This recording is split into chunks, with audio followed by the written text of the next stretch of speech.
तो दोस्तों नमस्ते, प्रणाम।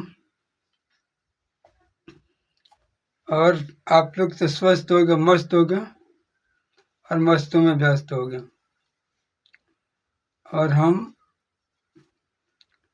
निके भोजपुरिया समाज हो जा और भोजपुरिया वीडियो बनाओ तनिया।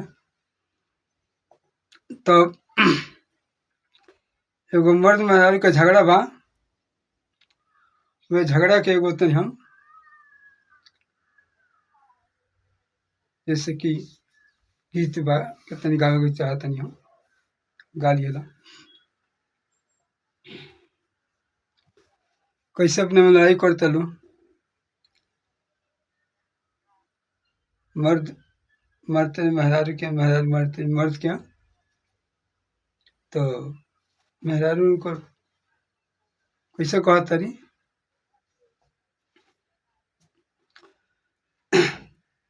मार दे बमुका, अरे मार दे बमुका तो धस जाइब, अरे मार दे बमुका तो धस जाइब, जाके दोसर के प्यार में फंस जाइब, जाके दोसर के प्यार में फंस जाइब। मार दे बमुका तो धस जाइब, मार दे बमुका तो धस जाइब, जाके दोसर के प्यार में फंस जाइब, जाके दूसर के प्यार में फंस जाइब।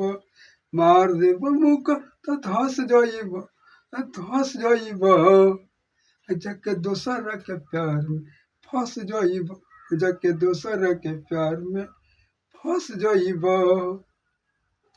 मेहरी के प्यार ने तरस जाइब, मेहरी के प्यार ने तरस जाइब, जाके दूसरे के प्यार में फंस जाइब।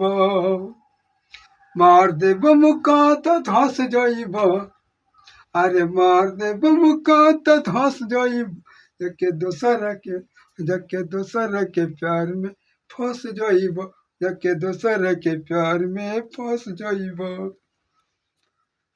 इहे बात के होला अरमान हो, झगड़ लड़ाई में यह पहचान हो। यही बात के होला अरमान हो, झगड़ लड़ाई के होला पहचान हो। बतिया तू हमरो न मान जाइब, अरे बतिया न हमरो तो मान जाइब, जाके दोसर के प्यार में फंस जाइब।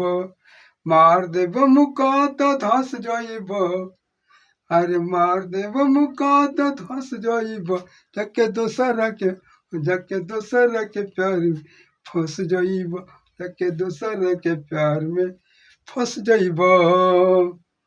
बतिया के है अरमान हो, झगड़ा लड़ाई पहचान हो।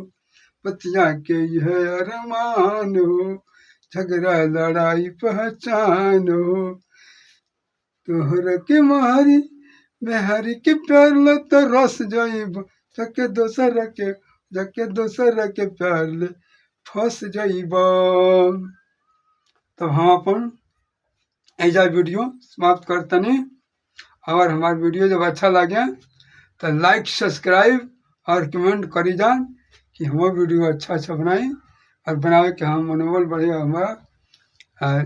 ये वीडियो में तनी लाइक सब्सक्राइब आई तो हमें आगे के ध्यान और वीडियो सही सलामत बनाते रहे। तो हमारा वीडियो ये समाप्त होता।